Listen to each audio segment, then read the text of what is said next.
2, 1, slide the door. Oke guys, kembali lagi bersama kita di podcast Bantal. Oke, sebelum itu kita mau perkenalan dulu. Kenapa awal mula podcast kita ini dinamain Bantal ya? Karena apa tuh? Bantal itu adalah Bani Dan Tal. Jadi kita berdua adalah host dari podcast Bantal. Jadi kita bakal temenin kalian sampai akhir podcast nanti. Dan kita bakal ngundang narasumber ya? Iya. Narasumber kita ini menarik guys. Coba siapa narasumber kita? Narasumber kita itu ada Melia dan Mario. Nah, Melia dan Mario ini nanti bakal nemenin kita semua sampai akhir podcast. Penasaran nggak mau bahas topik apa? Penasaran Kita, banget. kita kasih spill dikit dulu kali ya. Bahas apa ya?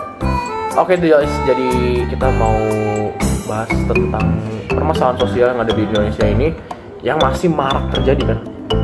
Salah satunya apa tuh yang bakal kita bahas nanti? Jadi kita bakal bahas kasus korupsi 271 triliun. Oke guys, jadi kasus korupsi ini nanti bakal kita bahas sampai akhir podcast. Check it out.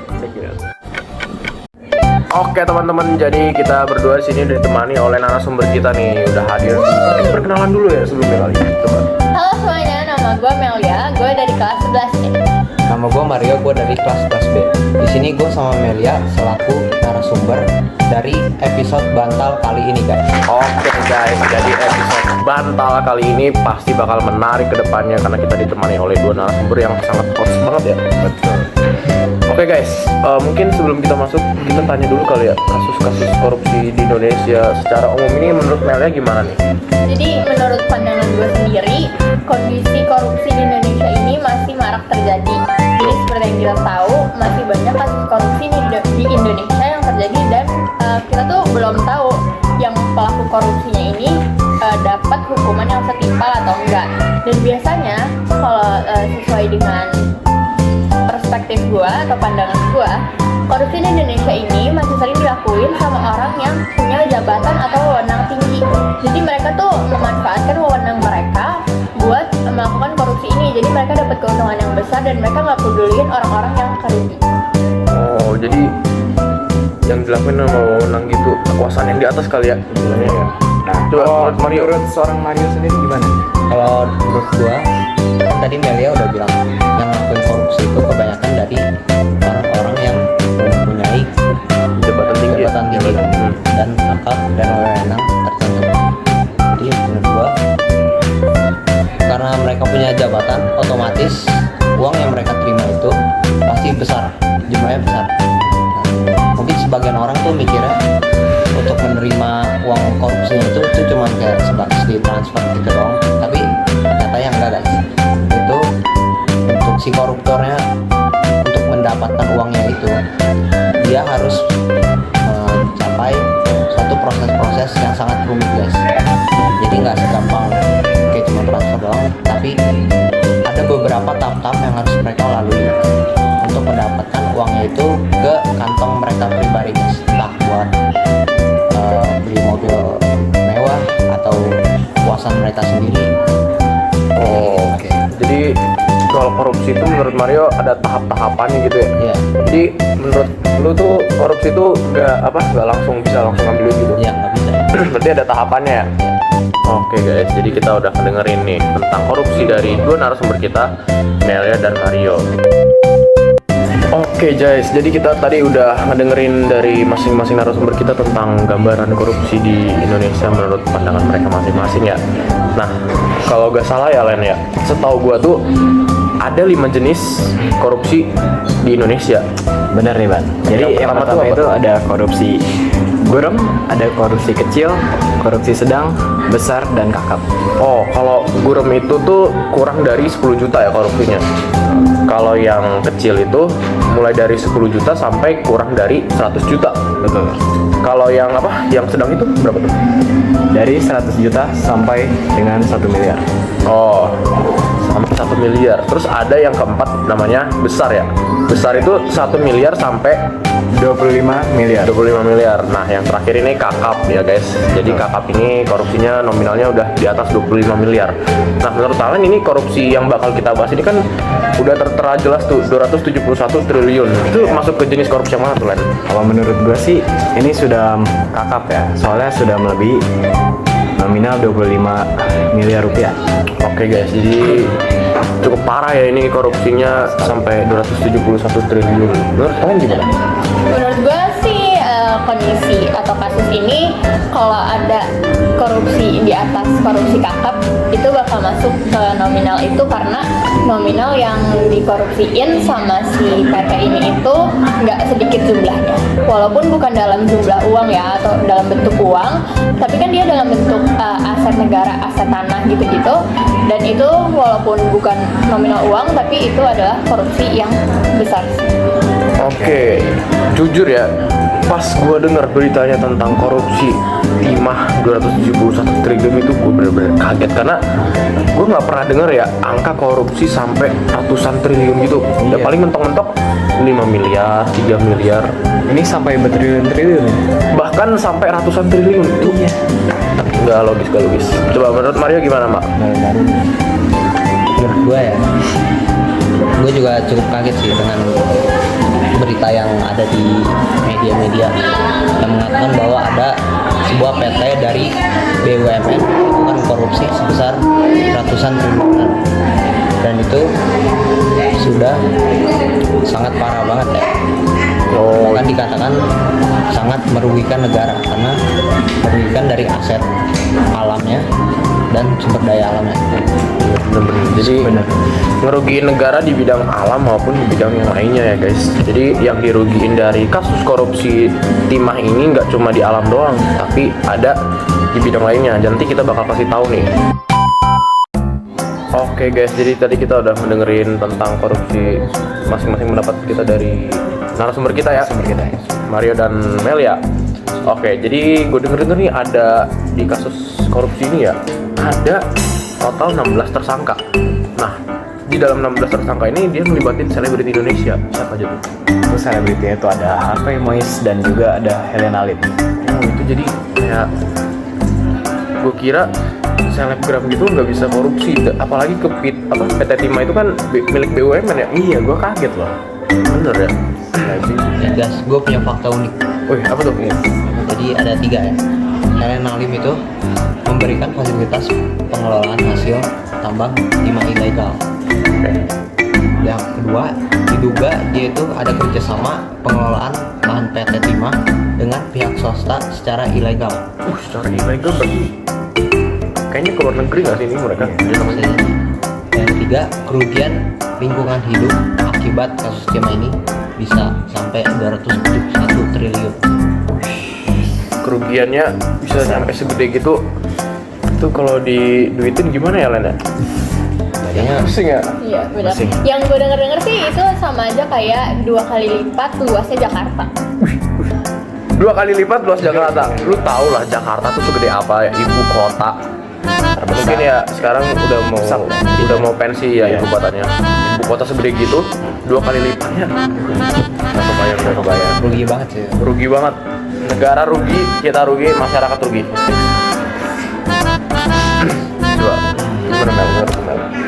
Jadi kalau misalnya gue tuh tahu satu teori. Jadi kalau misalnya kita kaitin kasus ini sama salah satu teori yaitu teori TFT. Oh, TFT apa tuh TFT? TFT itu teori Fell Triangle. Oh, bukan thanks for today. Oh, bukan.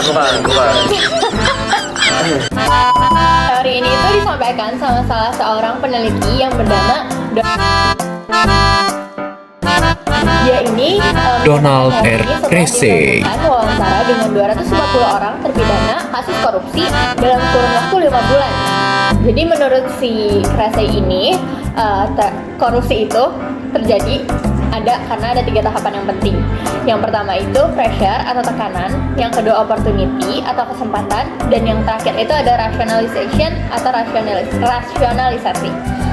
Jadi kalau misalnya dilihat dari tahapan yang pertama yaitu pressure atau tekanan, kalau kata si Krese ini dia mengatakan dan menyatakan bahwa sebenarnya tahapan ini itu nggak muncul, nggak kayak emang benar-benar dikasih tekanan sama orang-orang sekitar, tapi itu biasa muncul dari diri sendiri. Jadi kayak misalnya kayak dia tergiur ngelihat orang-orang yang punya kuasa besar atau yang punya ekonomi, besar ya, ya yang punya kekayaan besar juga. Jadi kayak misalnya lu pernah nggak sih ngerasain kayak, ih temen gue pakai iPhone, gue FOMO deh, gue mau ikut. Fakta. Dulu tapi gue bukan iPhone ya. Mungkin pas kecil dulu kita tuh cowok-cowok mungkin tahu Torbet gak, gangsing ya. Nah itu dulu marak-maraknya gangsing ya guys. Jadi gue tuh ikutan FOMO. Gue harus beli gitu. Nah, iya jadi orang kalau misalnya gangsing mungkin kayak nggak nyampe korupsi besar, tapi mungkin nyolong uang orang tua. Betul. Soalnya gue pas itu nyolongin. Gue juga. Maaf guys. Semoga udah gede enggak ya Ban? Oke aman. Jadi hal ini itu bisa nimbulin korupsi karena orang-orang tuh tertekan kayak, kenapa ya gue nggak punya duit banyak, gue bisa nih menghasilkan uang banyak dengan cara korupsi atau dengan cara cepat. Jadi kayak mereka nggak mau kerja keras, tapi mereka pengen menghasilkan uang yang langsung banyak. Gitu ya. Iya. Terus yang kedua itu ada tahap kesempatan. Jadi tahap opportunity ini itu biasa terjadi karena adanya ketidakamanan. Jadi misalnya di suatu perusahaan keamanannya ini nggak terlalu diperhatikan. Jadi orang-orang tuh kayak bisa aja memanipulasi laporan keuangan yang kayak seharusnya dapatnya 2 juta doang, tapi dia nulisnya dia dapat 5 juta, terus dia nulis cuma 2 juta. Oh bentar. Kalau dia tadi ngomongin laporan uang ini kesempatan ya? Kesempatan. Tahu gue di kasus ini juga tuh dia tuh istilahnya tuh nyembunyiin pajaknya. Jadi yang pajaknya seharusnya misalnya 3 miliar, dia cuma bayar 2,5 miliar. Nah, setengahnya ini kemana coba? Nah itu tanda tanya kan? Tanda tanya. Nah pasti coba. Iya. Masuk. Pasti itu masuk ke salah satu tahapan penting, opportunity atau kesempatan. Jadi dia menghalalkan segala cara. Jadi kayak dia punya kesempatan, jadi dia nggak mau menyia-nyiakan kesempatannya. Jadi dia punya keuntungan yang besar buat dirinya sendiri. Dan dia pasti nggak peduliin kerugian dari orang lain. Nah, yang ketiga ini ada tahapan penting rationalization atau rasionalisasi. Jadi tahapan ini itu orangnya ngerasa bahwa kayak misal ya, ada salah satu karyawan melakukan korupsi. Ditanya, kamu kenapa melakukan korupsi itu? Karena saya ngerasa gaji saya tuh nggak cukup sama apa yang udah saya kerjain. Jadi kayak saya nggak dapat gaji yang setimpal dengan apa usaha yang udah saya kasih ke perusahaan ini. Jadi daripada saya merasa rugi, mending saya korupsi aja. Oh jadi menurut Meliani dia tahu sebuah teori ya Len ya? Iya. Mungkin kita juga baru denger ya teori ya. Lu udah tau belum Mas tentang teori ini? Gue juga baru dengar sih. Iya, ini mantap juga ya teorinya. Jadi kalau misalnya disimpulin ada 3 tahapan ya. Iya. Yang pertama itu apa tuh tadi? Tekanan, pressure. Terus yang kedua adanya kesempatan atau opportunity, dan yang terakhir ada rasionalisasi. Jadi itu misalnya kalau di kayak hierarki itu bisa kan? Bisa. Paling atas tuh pressure-nya. Tengah kesempatan. Dan yang terakhir tuh rasionalisasi. Nanti bakal kita cantumin guys fotonya.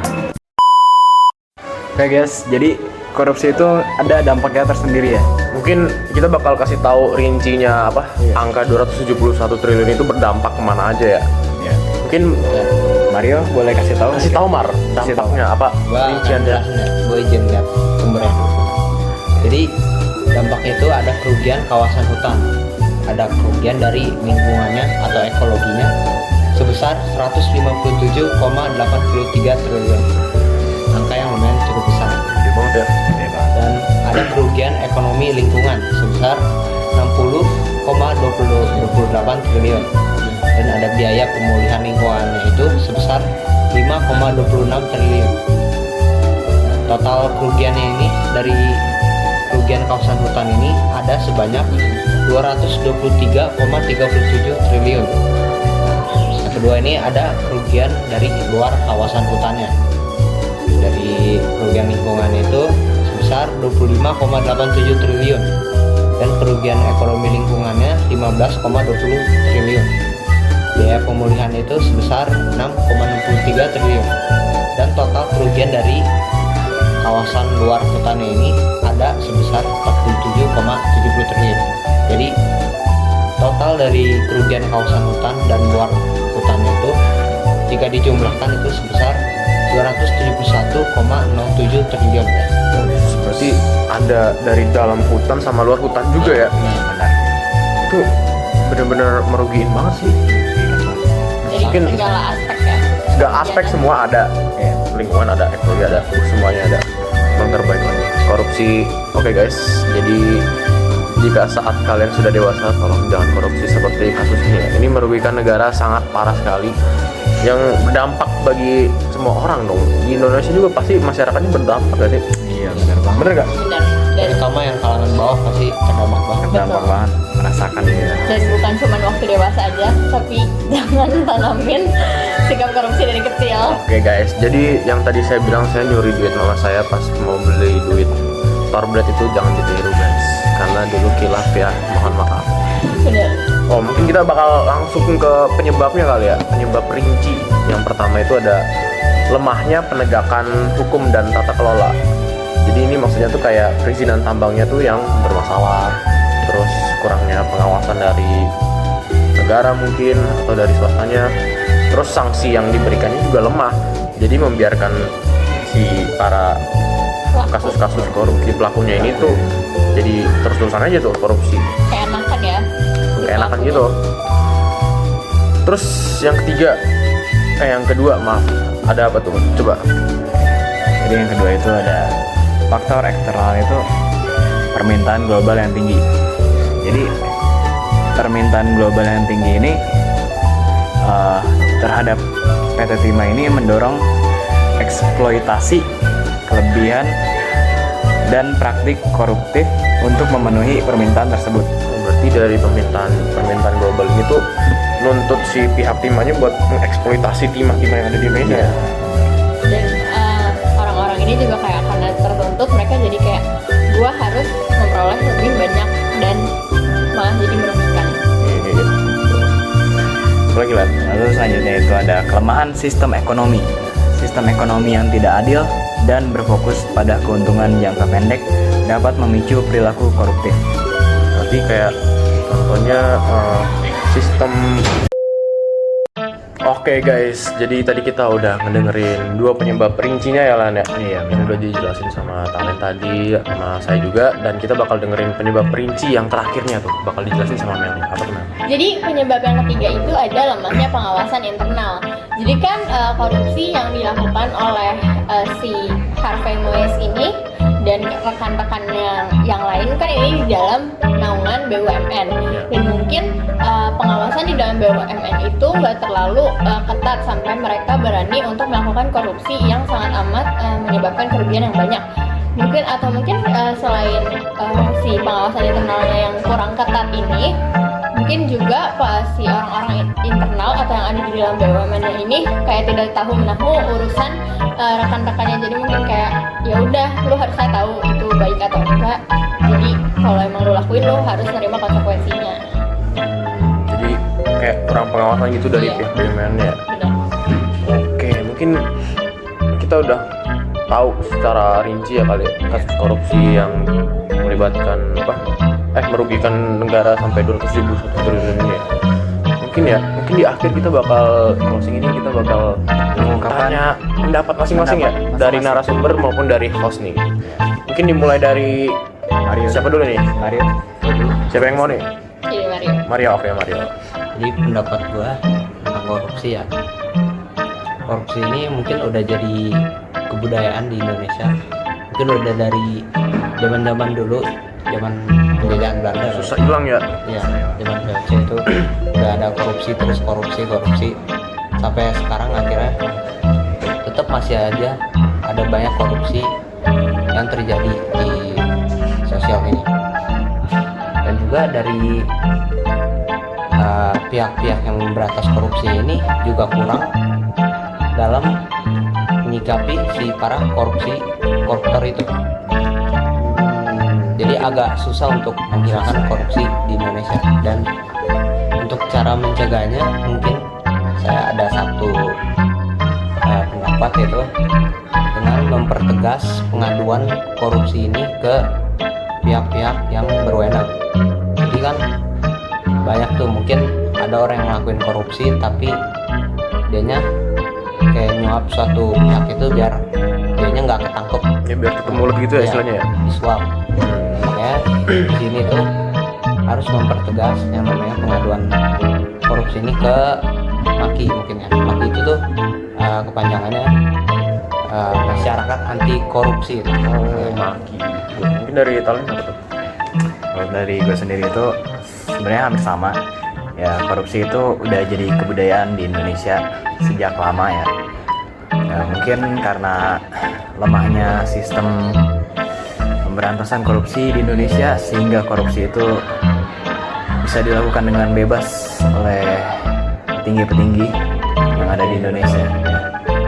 Ya, gitu aja. Mungkin cara menyikapinya gimana? Nah, kalau menurut gue sih ya perkuat aja sih sistem pemberantasan korupsinya. Di memperkuat sistemnya. Oh, mungkin dari gue sekarang nih. Kalau menurut gue korupsi di Indonesia tuh ya bener yang kayak diomongin sama Mario tadi, sebuah budaya yang kental banget sama bangsa Indonesia terkait korupsi ini dari dulu nggak pernah hilang-hilang. Bahkan sampai sudah dibentuk komisi pemberantas korupsi pun Masih tetap ada ya. masih tetap ada, belum hilang kan? Sampai sekarang tuh belum hilang korupsi, malah makin parah malah yang itu. parah ya. Ini kan bisa dibilang kasus korupsi paling tinggi ya, 271 triliun merugikan negara. Mungkin cara menyikapinya dari saya sendiri, pertama-tama tuh dari dalam diri sendiri dulu guys. Jadi kalau dari dalam diri sendiri kita udah jelek atau udah negatif, udah niat kita udah serakah atau mau ngambil hak orang lain, itu harus dihilangin dulu. Karena dengan kepribadian yang kayak gitu justru bikin kita istilahnya apa? Mendorong kita untuk melakukan mencuri lah. Contoh kecilnya mencuri. Nah, contoh besarnya sampai korupsi sebesar itu. Terus sama yang terakhir mungkin mempertimbangkan sanksi dari para pelaku-pelaku korupsi yang udah ada berlaku di Indonesia ini. Mungkin sanksinya lebih diberatkan lagi agar para orang-orang lain yang ingin melakukan kejahatan korupsi itu takut atau kapok gitu lah pelakunya. Dari Melian nih. Jadi menurut gue sendiri kasus korupsi di Indonesia ini masih cukup banyak ya. Dan kayak yang Mario udah bilang tadi, korupsi ini bahkan menjadi salah satu budaya orang-orang Indonesia. Dan sebenarnya ini adalah hal yang sangat tidak baik. Apalagi korupsi ini merugikan semua pihak, dan yang diuntungkan tuh cuma beberapa pihak doang yang juga kayak untuk konsumsi mereka sendiri. Jadi menurut gue korupsi ini juga sebenarnya menyebabkan beberapa permasalahan sosial yang lain. Contohnya kayak kesenjangan sosial, diskriminasi upah. Jadi orang-orang yang seharusnya punya peluang yang lebih besar di dalam suatu bidang, justru peluang mereka tuh malah jadi kecil karena adanya korupsi. Jadi kayak mereka nggak akan bisa berkembang. Dan mungkin cara menyikapinya itu adanya memperketat